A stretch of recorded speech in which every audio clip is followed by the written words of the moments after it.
One day when I was 17 years of age, I came across a former neighbor of mine. He invited me to attend his church the next Sunday because he was to be a speaker in the meeting.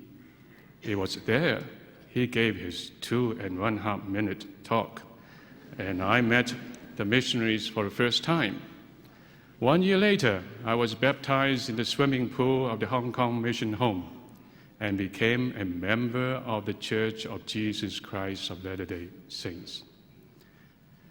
Conditions in China during the 1940s were very difficult.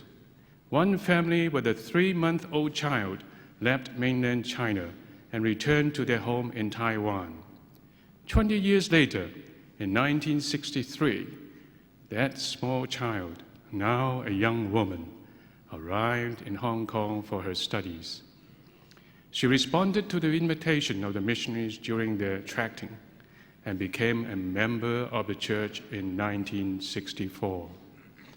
A year later, I returned from my university studies in Sydney, Australia, and became acquainted with that beautiful young woman, Hui Hua, in the Kowloon City branch in Hong Kong.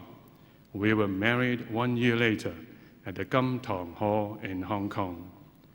The chance of our meeting instills in our minds the idea of a miracle in our lives.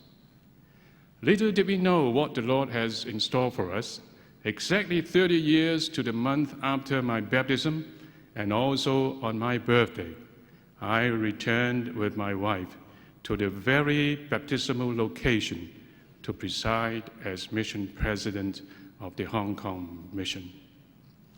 During that 3-year term, we experienced inexpressible joy in watching people's lives change as they embraced the gospel. The gospel brightened up their lives. Through the gospel, hatred can turn into love, pride into humility, wickedness into righteousness, sorrow into happiness, and fear into peace. It promises us hope of returning to the presence of our Heavenly Father. The gospel has also given me an orphan boy, unshakable hope that someday I can be together with my family forever. I may even have a father and son outing with my dad to make up for my lost childhood.